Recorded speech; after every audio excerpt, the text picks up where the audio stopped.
recording now. If you don't want to be on camera, you shouldn't be on camera because you're going to be on the internet at some point when I get around to it. All right. Well, we are back here.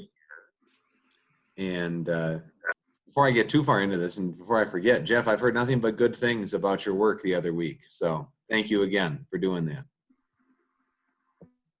Oh, you're welcome. You're welcome. Set the bar high, brother. Set the bar high.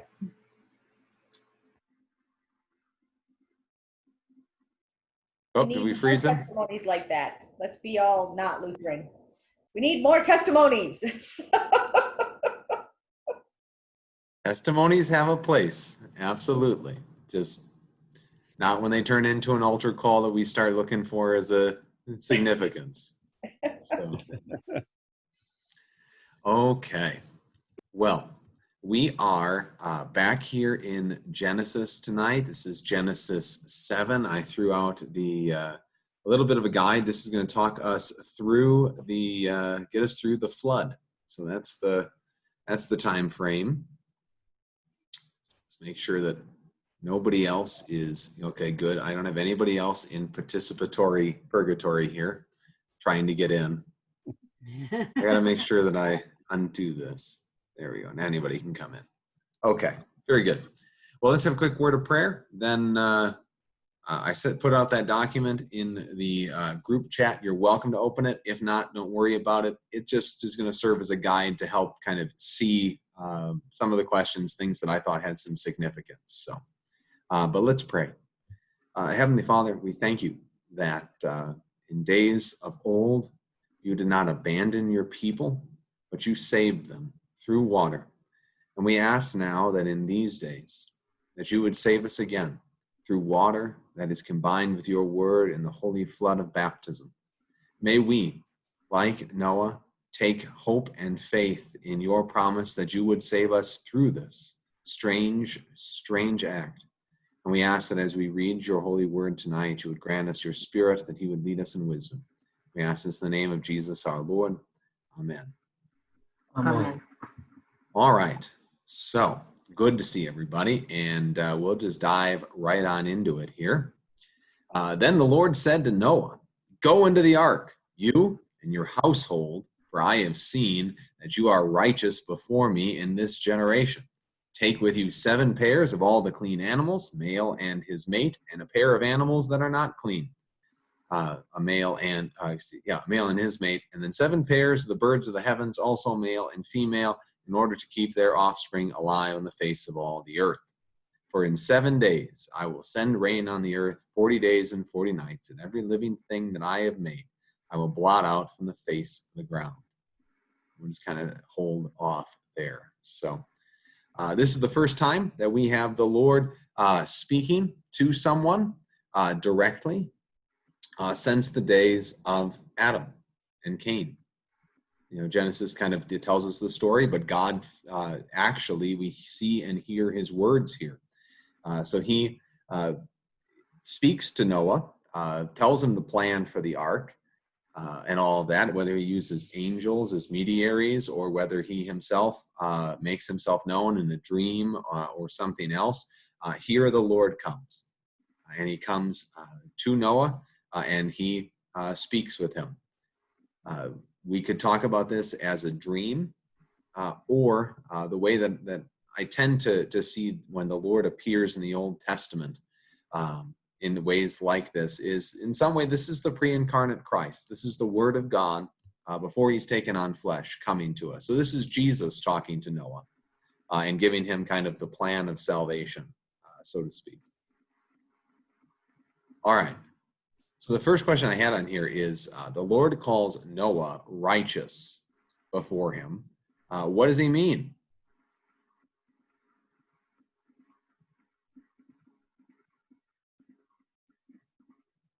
This was meant to be church softball league here. Don't overthink this. He was exceptional. He was different. Okay, exceptional, different. How would we use the word righteous today in our church context? There are people who use it otherwise. Have faith, belief. Okay, faith, belief, we are made righteous by the work of God and our faith in that work, that God has redeemed us, restored us, made us righteous in his sight. We want to hold on to that as the same way. When God uses that word in the Old Testament, it says that somebody is righteous before him in this generation. We don't want to say that that's because he was so good in and of himself, but it's because he believed. He had faith in God's promises, in God's commands, in God's word, and God makes us righteous through that. Right? So God is the one who makes righteous. And so God made Noah righteous, and he calls him righteous because of his faith, and just as we would talk about in the New Testament. So nothing is really different. Right? When we call the Old Testament saints righteous or holy, we can talk about you guys and me, anybody contemporary, in the same way. We are righteous. We are holy in God's sight through the work of God, through our trust in God to work. So that's what we wanted to kind of make. Ken's out. He missed the first question here on it. He's gone. It's Hollywood Squares, and he's got the. Really, Ken. Oh, I see. Grabbing coffee. I'll announce this right now. Next week, Sunday, will be a BYOB. So if you're of age, by all means. If not, don't. But we're going to do that and have Bible study at the same time because I will have married off my sister and made it through that week, this week, all right? I have a growler from Odd Sides in the fridge that was purchased for just that reason. It'll be an interesting Bible study. Yeah, especially if we have to finish the growler before we end Bible study. That may not be a challenge we're going for, but I plan to do a little bit of celebrating with you all with that. So just FYI, if you see me with something, that's what it is. So it's part of the gifts of God when it's not abused. So I don't think it's a big deal, particularly because we're all at home. Okay, so the second thing on here that is, I think, important for us is that Noah is given this title as head of the household, right? Noah's the one who's talked to, and he is supposed to then, it's you and all your household have to go into the ark. Noah is the one who is supposed to carry on the message, right? It's his responsibility to share, to teach, to enforce the will of the Lord. I'm not sure what Noah's sons would have done if dear old dad said when he's 600 years old, by the way, next week, the whole world is going to be gone. It's doomsday. But if you get in this big boat we've been building, you'll be saved. I don't know what I would do if my dad said that to me and said, next week, everything's going to be poof. I might think that he was already into the wine. One too many growlers. That's right. Yeah, That's right. yeah.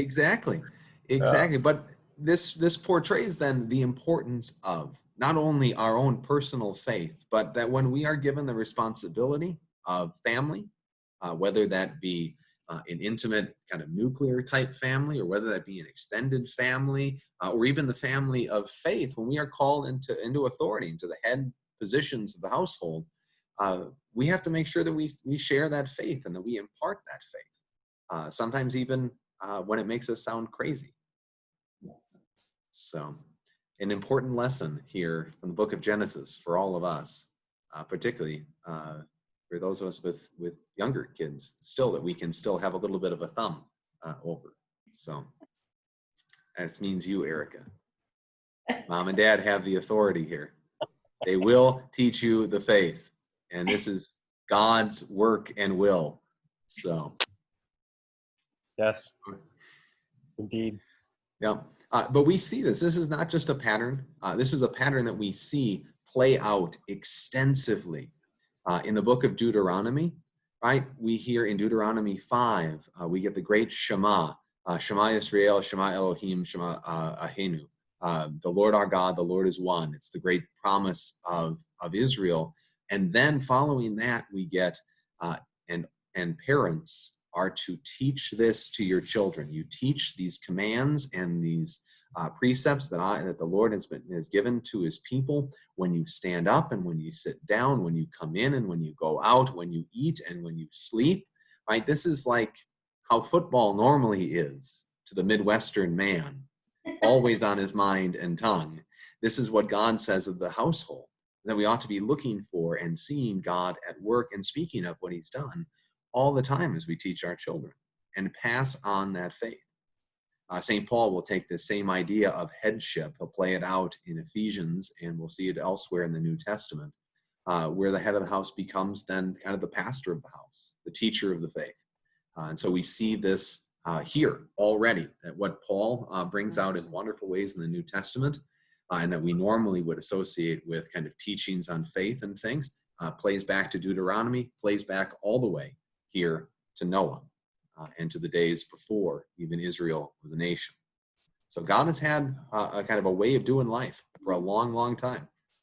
And it works sometimes for us when we don't sin too greatly anyway. It absolutely works. Yes, Jeff, I see you there. Okay. Why 7 of the clean and 2 of the unclean, but then 7 of the birds again? Yeah, Is there great significance? Yeah, great question. So I was reading around in some of the commentaries with the 7, and they were like, well, it's probably 2 pair or 3 pairs, and then an extra male. Okay, I'll go with it. This is because of the sacrificial system. So by all accounts, when we see the sacrificial system of Israel written out in Leviticus, that's not where Moses makes it up. Right, that's kind of where we tend to think about it, right? That okay, Israel kind of didn't have a sacrificial system or nobody had a sacrificial system until God came down on Sinai and Moses was taught all these rules and put them into Leviticus. But as we've already seen, Adam offers sacrifices with his children. That's what causes the rift between Cain and Abel. They're offering a sacrifice there. They're offering their prayers and things. And so the sacrificial system was instituted by God already. As soon as they leave the garden, God gives a way for them to see and to know that God is at work, just as he gives his sacraments to the church now in the Lord's Supper and baptism. And so here, the clean and unclean distinction that we would so often associate with the temple, with the priests of Israel, they're just echoes of what was first stated here, what was already in play in the ancient world, that God said, there are some animals I want you to use as a sacrifice, and others not. So why 7? Well, 7 is the number of completion, and if you're using them for sacrifices, you probably want to have a few more around, because if you offer one of the pair for a sacrifice, you've just gotten rid of flies, which I think would have been okay, but that's why. And the same thing with birds. Birds are part of the sacrificial system as well. So the clean, unclean is going to be things like, cattle, pigs, things with 4 legs, creepy crawly stuff. And then birds, a secondary category there. We actually see. Sorry, go ahead. Usually you don't hear about birds being sacrificial. That's interesting. Yeah. Mary, actually. We don't think a lot about it, but the birds are given as the poor man's sacrifice. So not everybody had the money to kill off their bull. Not everybody could sacrifice a goat, but you could buy a pigeon for like 2 pennies. That's actually the sacrifice that Mary gives for her purification in the temple after the birth of Jesus.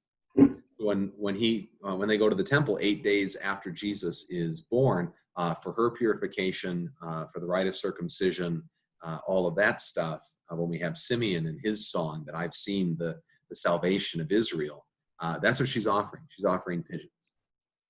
So they do have a place, and they will have a place actually at the end of the flood narrative.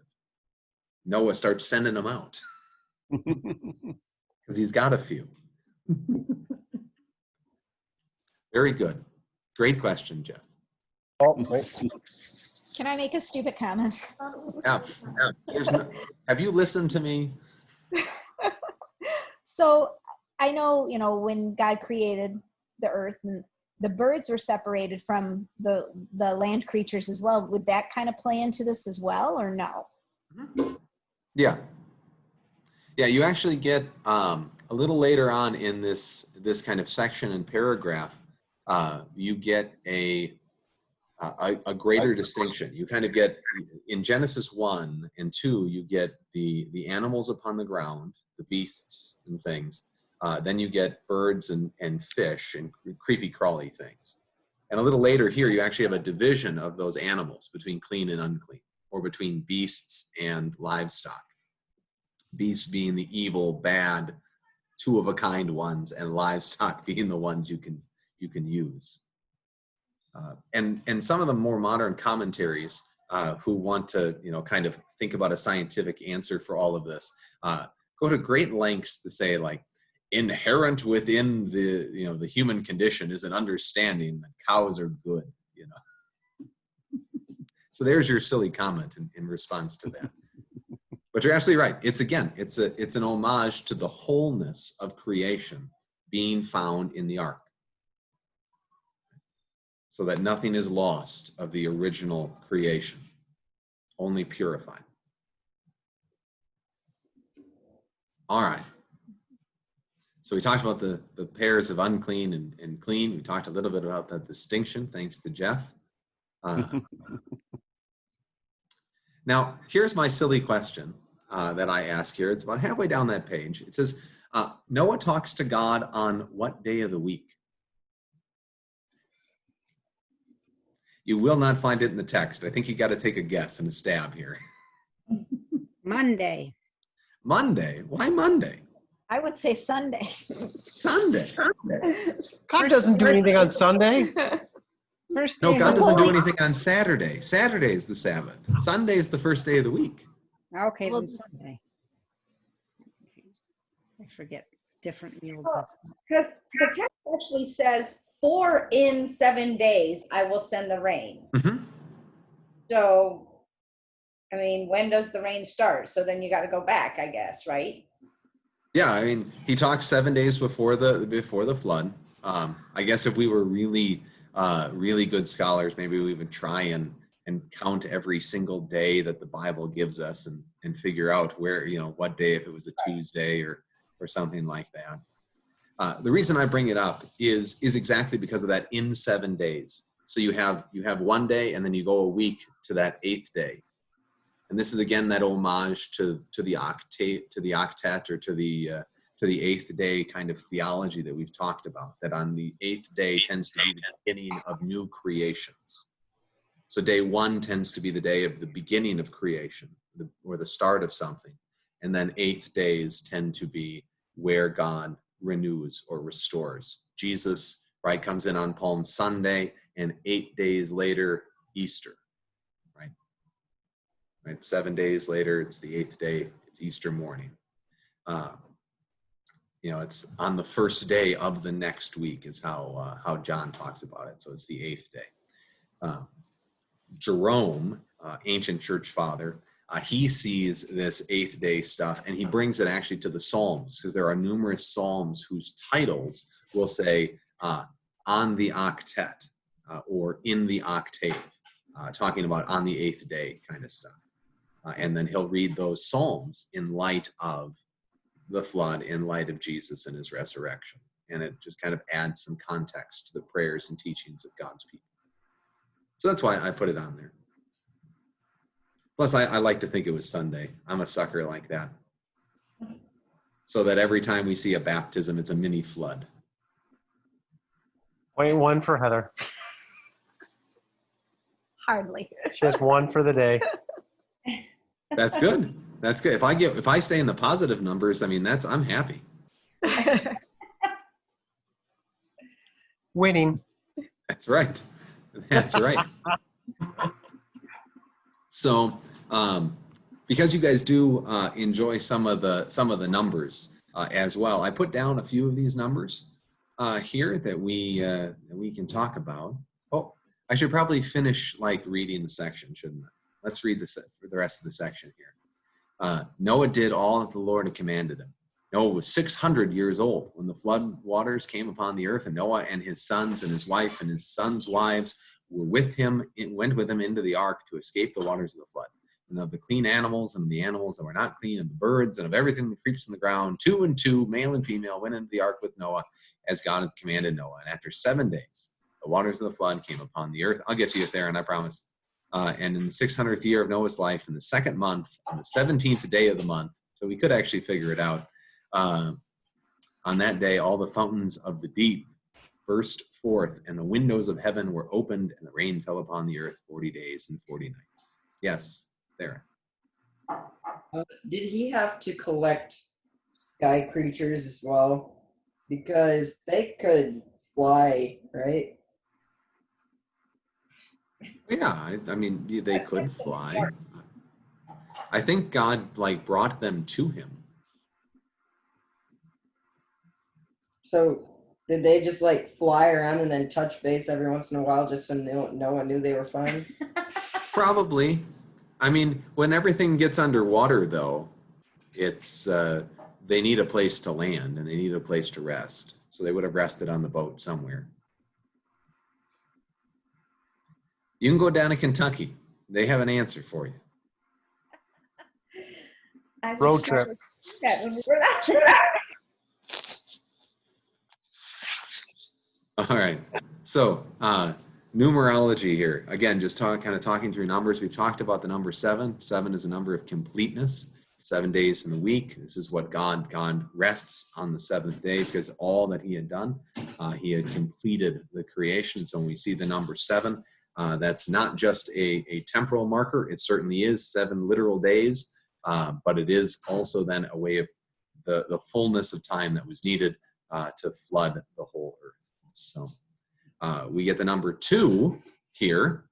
Why does the number 2? What does the number 2 have to do with? Because it's a nice round number. It is a nice round number. If I said that the number 1 referred to something or someone, what would you think it would be in the Bible? What's Well- 1? Number 1 here. 3 Bible, not 3 dog night.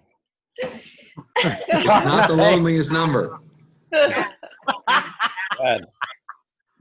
God. Yeah, absolutely, Jeff. God. Absolutely. God is 1. That's Deuteronomy. Absolutely. The Father and I are 1, Jesus says in the book of John. And so 1 is the first number. And then we think about in the beginning of Genesis, God creates humanity not as 1, but as 2. Right? Male and female, he created them. We are created as number 2. And so 2 is a number for humanity. I mean, not just humanity, but a number for creation. And so 1 is the wholeness of God. 2 is a number for creation. And so 2 by 2, the whole creation comes. So there's a little bit of numerology there for us. And then we get the 40. 40 comes to us from 4 and 10. 10 is a number for completeness, typically in reference to the earth.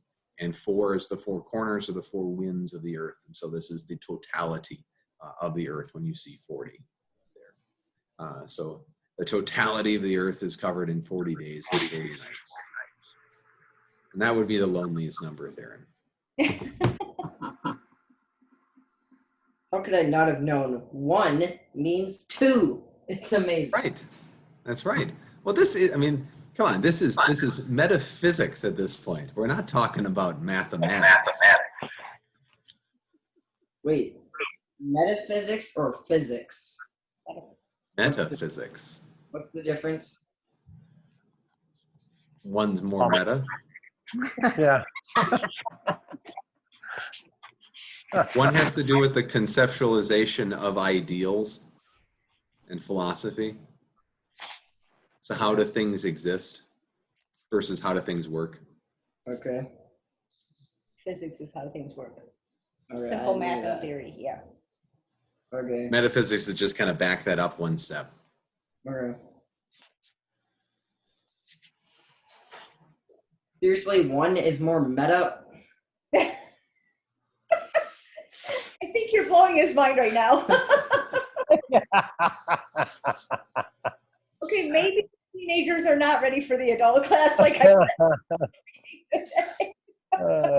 That's all right. That's all right. I know many things about many random places The too, only so thing I don't know worry. about meta is it's the start of a character from Kirby.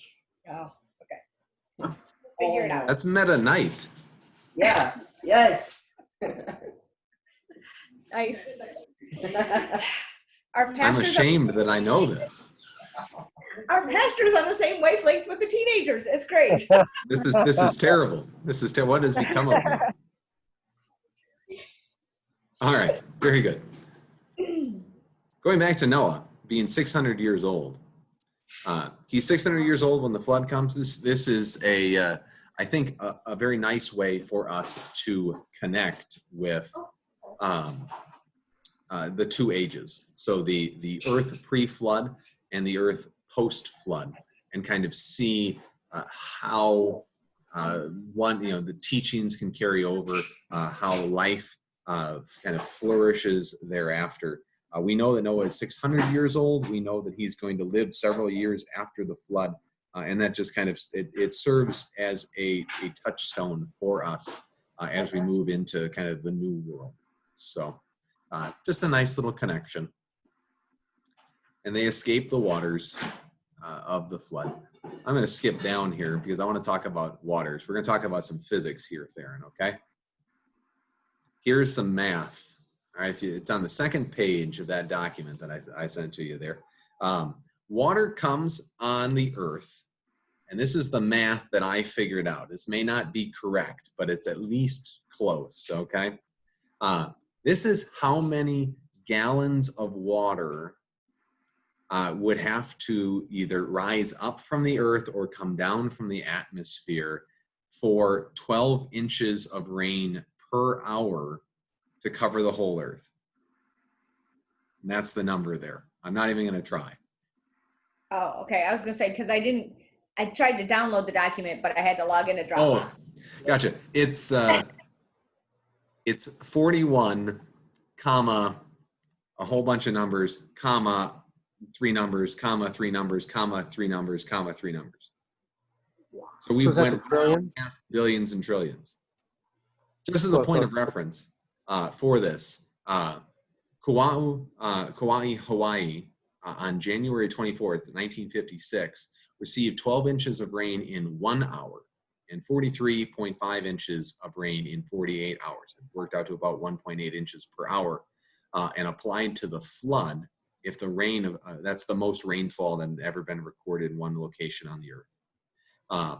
That would have only been 1,740 inches of rain, about 145 feet of rain. That's it. If you expand it across the whole earth. So as another reference point, Lake Superior is 2,903 cubic miles. And that's like 4, I don't want to say standard deviations, that's the wrong, orders of magnitude lower than the amount of water we would need to cover the whole earth. So we're talking about like 1,000 plus, 10,000 plus Lake Superiors to cover the whole earth. Yeah, Theron. Will I ever need this knowledge, or is this just for you to impress us with your superior math skills?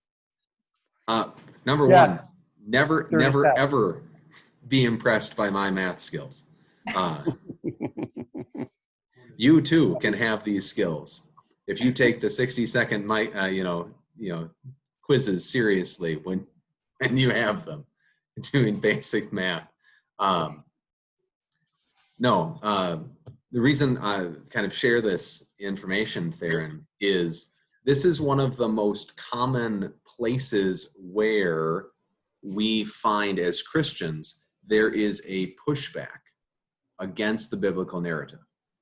So the idea that we would have access to, let alone could produce over 40 days and 40 nights, this amount of water is, in the minds of many people, absolutely ludicrous. You know, they just can't find it. And so it helps us to kind of think through, okay, how much water would we actually be talking about? I tend to think that the earth was created initially as kind of a Pangea, so kind of one continent, water's around it. So I think there was a little less water visible. I think there was more water in the atmosphere.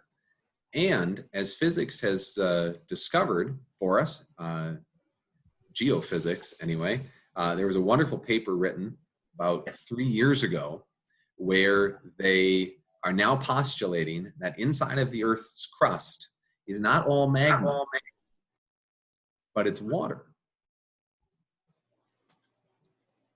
Yeah, I learned about that in 6th grade, I think. See, this is where then we can look and say, okay, so when it talks about opening the doors, the deep, this is what God did. He had earthquakes, and the water came shooting out from inside the earth. It's a catastrophic event, but it lends credibility. Ultimately, the scriptures don't need any history to back it up. I see all of these comments. I have the chat open. But the scriptures don't need us to prove, for history to prove that they are true.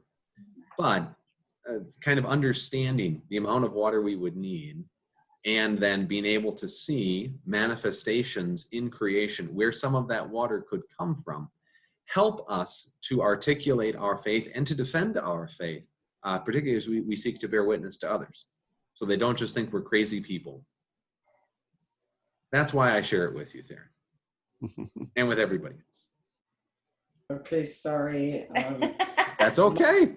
Me back to reality, but I was looking for if it ever said anything about water shooting up from the ground, because the only thing I've ever heard about is it just rains for a really long time and then boom, there's water.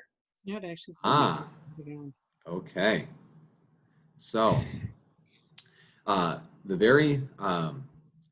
if in the document that I sent you, but if you want to look in Genesis chapter 7, you'll see in the verse where it says, in the 600th year of Noah's life, the second month, on the 17th day, all of the fountains of the deep burst forth, and the windows of heaven were opened.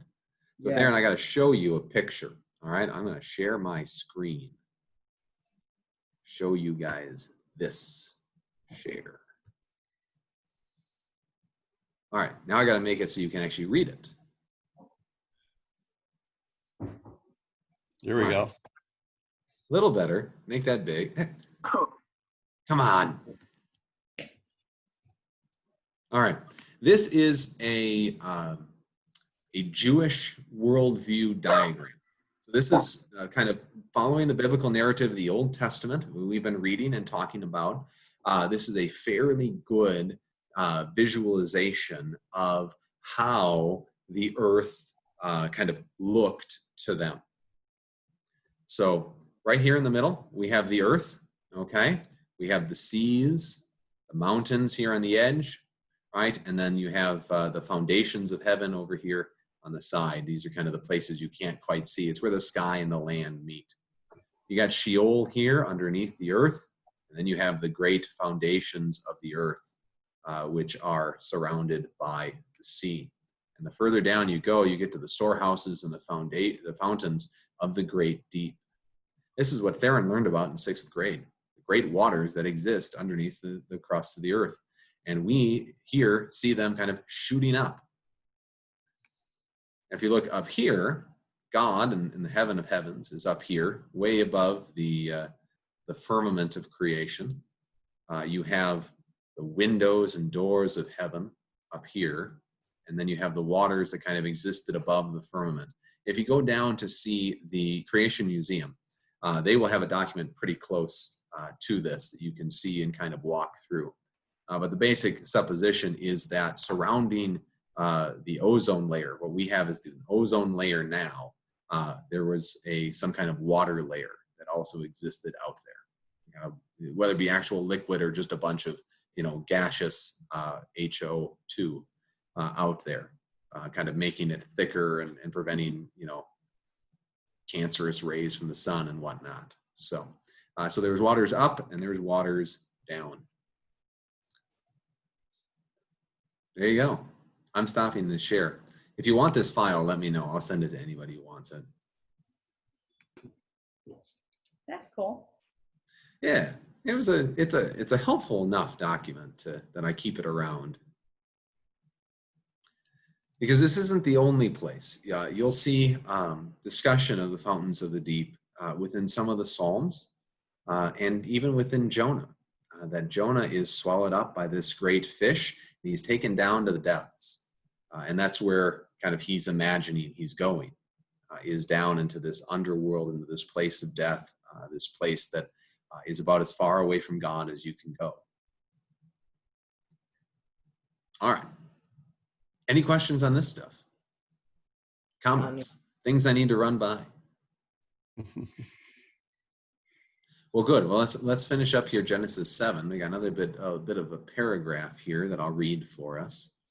On the very same day, Noah and his sons. So this is on the day when the water starts coming down. Shem, Ham, and Japheth, and Noah's wife and his 3 wives of his sons, they all entered the ark. They and every beast according to its kind, and all the livestock according to their kinds, and every creeping thing that creeps on the earth according to its kind, and every bird according to its kind, every winged creature. They went into the ark with Noah, 2 by 2 of all flesh, in which there was the breath of life. And those that entered, male and female of all flesh, went in, as God had commanded them. And the Lord shut him in. And the flood continued 40 days on the earth. The waters increased, and it bore up the ark, and it rose high above the earth. And the waters prevailed and increased greatly on the earth. And the ark floated on the face of the waters. And the waters prevailed so mightily on the earth that all of the high mountains under the whole heaven were covered. Even the ones on the edge of that document I showed you. And the waters prevailed above the mountains. This is interesting. Covering them 15 cubits deep. And all flesh died that moved on the earth, birds, livestock, beasts, all the swimming creatures that swam on the earth, and all mankind. Everything on the dry, in whose nostrils was the breath of life, died. And he blotted out every living thing that was on the face of the earth, man and animals, creeping things, birds of the heavens, and they were blotted out from the earth. Only Noah was left, and those who were with him in the ark. And the waters prevailed on the earth 150 days. So, some really wonderful stuff here. Number one, we see that God is in utter and complete control. In the midst of what would be absolute chaos. They had not seen rain, it seems, according to the biblical narrative. All right, they had not seen rain. The earth was being watered by dew. So when they woke up in the morning, it was dewy on the ground. Right, just like we wake up and it's 65 degrees and we all thank God for a wonderful day. That's how the flowers and things got watered and grew. It wasn't from a heavy rain like we had today. They had never seen rain. And so the first time they see rain and it's heavy rain, heavy enough that the whole world is going to be flooded, this would be absolute craziness, just havoc, pandemonium. But yet, God's will is done. Everybody gets on the ark that's supposed to. Everything gets into the ark that's supposed to. And lastly, God shuts the door. God closes it. Right? Noah isn't responsible for making sure that every single thing gets in. That's God's job. And God shuts the door. Sometimes we feel like we have to be responsible for everything. Sometimes, when the Lord gives us a task, we do it to the best that we're able. And at some point, we have to be like Noah and trust that God will shut the door. God will bring it to completion and make sure that it gets done. So, So even in the midst of craziness, pandemics, worries about this, that, and the other thing, God's got the door. It'll be okay. You won't die in the flood. I have grown to strongly dislike morning dew because I was No idea what there's going. We're I too was- young to have such strong opinions. I was just at a Boy Scout camp out and I had to change my socks twice because of morning dew because it didn't rain the night that we were sleeping in our tents. But I walk out and oh wait, the ground's wet. Looks like I'm changing my socks. If only you had something to put on over your socks. Well, I had to go outside to put on my shoes because we don't keep our shoes inside the tents. We don't want to wash the insides of our tents because our shoes have like dirt on them or something. Oh, at least you were prepared enough to have extra socks. Good plan. No reason to have extra socks because I miss. I love this. This is fantastic. Miss us. I see so much of things that I have done when you talk there, and it's just wonderful. Because then This you is get to be the one who has the story to share. This is why I come to Bible study to entertain. Good, good. We got a couple minutes here. So we've got mathematics going on here, even more. This is, think about how smart Noah and his sons must have been that they create a depth finder in the midst of all this craziness. They're locked on the ark. Who knows what kind of tools and stuff they put in there, but how else would they have known that it was 15 cubits deep other than they've got some kind of a depth finding tool? I mean, whether it be a rock on a string, I mean, whatever, but you know, they're dragging it down. I see you, Lorelei. So, you know, just 15 cubits deep, a cubit is about 18 inches. So we're talking about 22.5 feet. So the highest mountain, Mount Everest, as we would see it, is 22.5 feet underwater.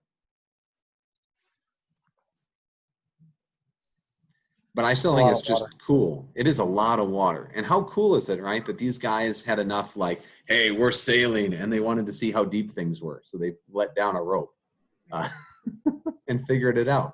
This is, you know, God gives humans wonderful gifts of ingenuity. Whether it be extra socks or a depth finder in the middle of a flood. It's fantastic.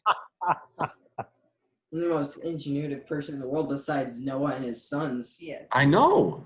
You need to put that on a business card. Lorelei.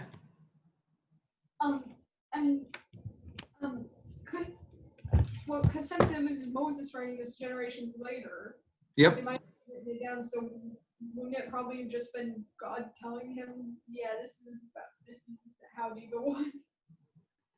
Yeah, I mean, we have to assume that the story is passed on, right? So God does talk with Moses. You're absolutely right. He gives him the law.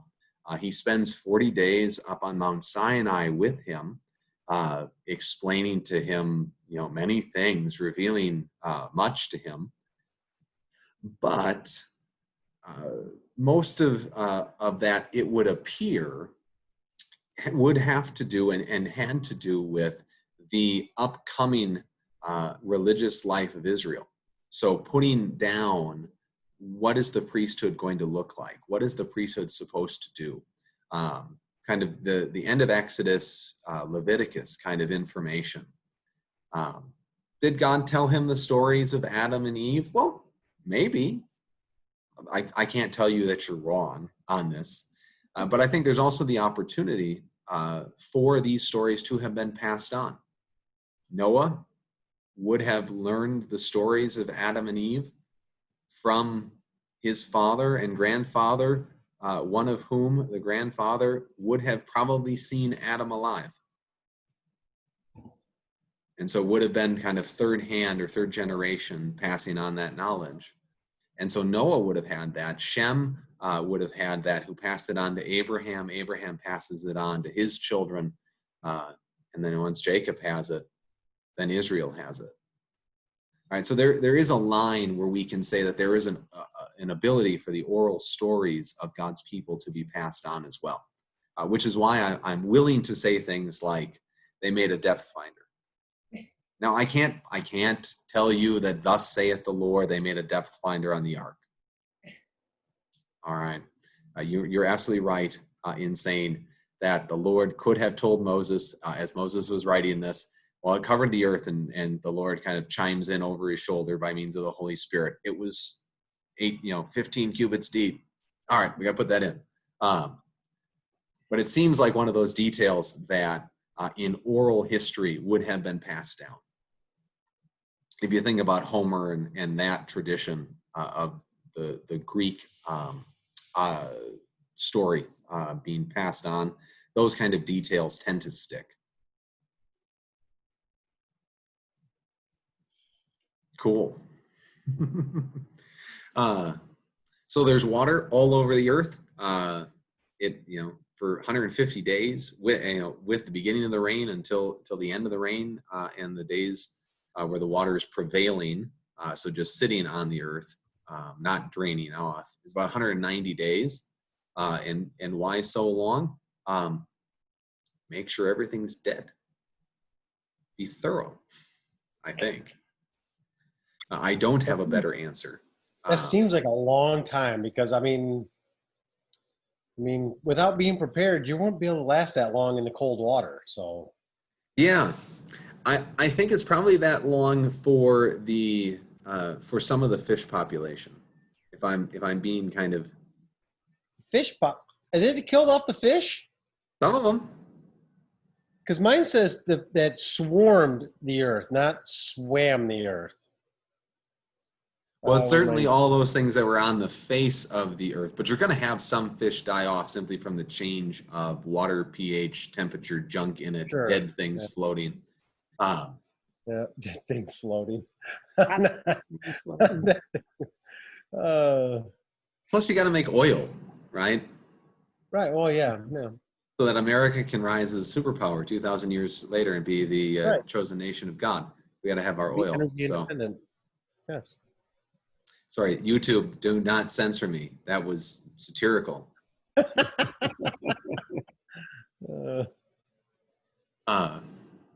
No, but 150 days is a really long time. You're absolutely right. You've got 15 tens, or 3, 5, and 10 there. 3 is a kind of Trinitarian number, 5 number of God's people, and then 10 number of completeness. And so you can also have that God is at work there to completely, what is the word to use? Blot out from the earth those things that were corrupt, in order that his people, the people of David, would have a place. People of the promise, people of Jesus. So, How many days are we into this whole COVID thing? So March, April, Not May, enough. June. We're not anywhere near 150 yet. Not yet. I think we're past 150. Yeah. Wait, it's 30 Oh. from March 15th to April. That's 30, 60, 90. That's 300. This is hard March, math. April, May. Yep. 90 June. I'm not very good at math, so. Do it silently. Well, she's doing that math there, and Doing math. Yeah, we got about 150 days now. yeah. Oh. Question about math. You said a cubit was about like 8 inches. 18. Oh, 18. I heard 8. Because then you said, because I was doing the math in my head, I was like, that's only 120 inches, so that wouldn't work. But Yeah. I guess it'd be 144 inches, so 12 feet. Yeah. A cubit is from the top of your middle finger to the bottom of your elbow, That's 18 inches. roughly. Cubits can vary based on whether you're you or me or Ken or Jeff. Mine's about, because this is about 8. There you go. Yeah, they're roughly that size. We're not being exact here. They don't have the empirical system. That's like the sewing measurement of a yard is about this far, you know? Mhm. Exactly. It works. So it works. With all of this, Heather had brought up earlier the order of creation, that we had animals and we had now clean, unclean as a distinction. That this is the first time that we see that distinction actually played out in the text, because we see that you have birds, livestock, and beasts being separated.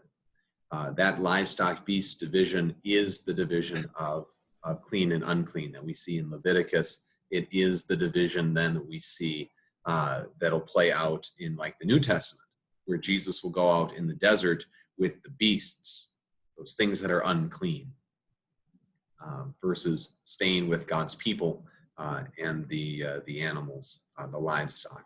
So this does continue to play out there, that God has made this distinction among God's people, and it kind of plays out through the rest of the scriptures. So what God ordains in the very beginning continues to play out even now.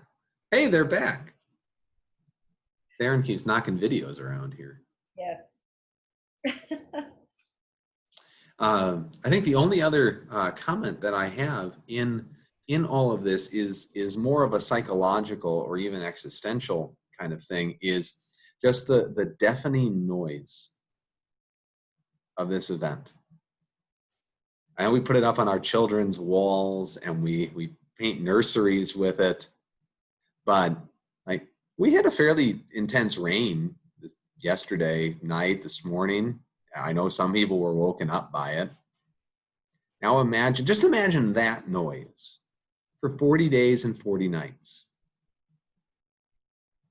And that's just the rain. That's not the animals that you're with, nor the animals that are drowning, nor the people who are drowning. I mean, it's a cacophony of sound that is absolutely oppressive. So I only bring that up because when we get a little bit further in here, we're going to see that Noah takes a pretty sharp left turn in the new world with his consumption of alcohol. And I think it has to a large degree to do with this event. Even though he trusts and is righteous in God's sight, this has a severe impact on it. Well, I'm sure, because he's probably gaining severe depression from not being able to help the people who were like drowning outside the ark. Yeah. Oh, it's almost. Is it almost like he suffered from PTSD? Yeah. I think prefer so. to call it shell shock. Well, or just survivor's guilt. You know, that's the big thing, you know. But then, you know, on the flip side of it, because the large amount of sound is at the end of that, how quiet everything would be as you're just floating for 150 days. Mm-hmm. You know, and that can sadly almost be just as deafening. Yeah, absolutely. I bring that up, again, not just to kind of highlight the horrendousness of both sound and silence in various contexts, but as Christians, when we endure, when we trust and hold on to God's word, we are in some way, right, again, holding on to the ark, and therefore there may be times where the world, the sinful flesh, even the devil, will be deafening in their sounds and what we feel like the consequences are for our trust. And my encouragement, and I think the encouragement of this text, is to hold on through it all. All right, Darren. Go. How did God get rid of the water again? He sent a gentle breeze. Evaporation. You'll learn about it next year. I know what evaporation is. Thanks. Oh, okay. All right. Pretty sure I learned about that before I learned about the water on the earth. Okay, well, there you go. No need to be snippy. Yeah. Ben being. They have a special relationship. I know they do. I know they do. It is a good thing. A very good thing. No, there is a wind that is sent to blow upon the earth. Also, the doors open back on the storehouses of the deep, so you have more earthquakes. Water recedes that way, and then you have what I think what you end up having as well is simply more water around. So you have more land covered than what was previously, because not all the water goes back up. At least that's how I tend to read it. It's how Answers in Genesis looks at it as well when it comes to that. And so we have a fundamentally different earth, a much more fragile earth, post-flood. Yes, Theron? So just making sure this is clear, but there were oceans before the flood, right? Because if there weren't, then some of that flood water could have stayed to be the oceans, right? Yeah, there was at least one. There was a sea that was told thus far and no further. And so when I read that in the Old Testament, and particularly in the Psalms and language of Job, I tend to think again of the early creation being kind of a Pangea, so one continent of land with a water surrounding it, and that's where God said, here's where you go. Water can come this far, it goes no further. And so post-flood, those waters were a little tighter. God said you can go this close. What about, so we were talking about the fountains of the great deep. Yes. Were erupting and the water came up.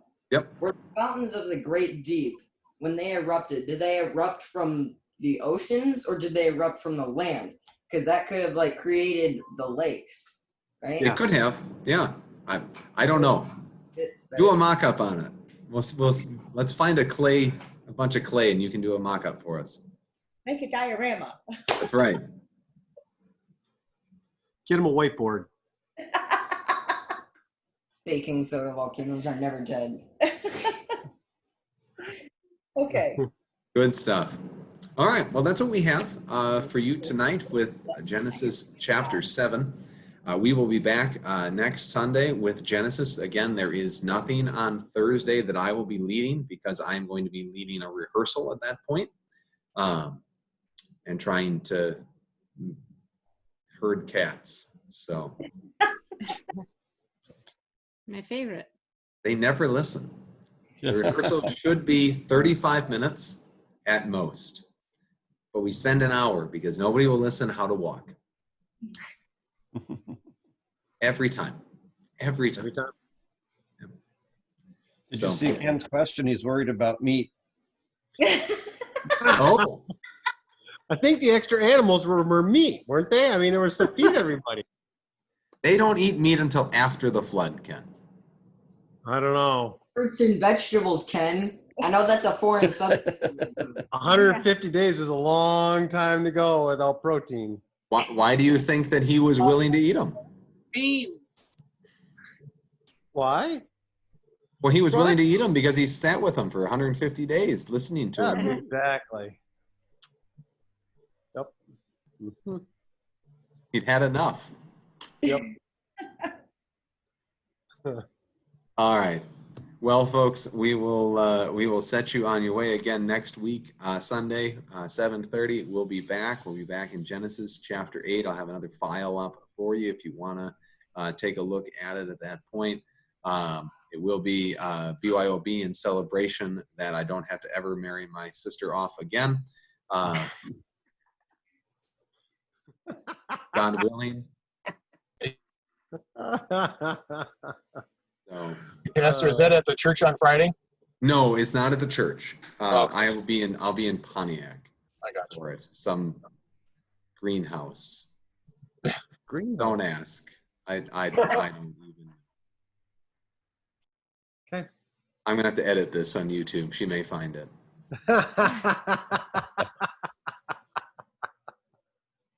If I'm not here next Sunday, it's because I've been murdered. I better stop recording. Yeah. I want proof of this in case. Yeah.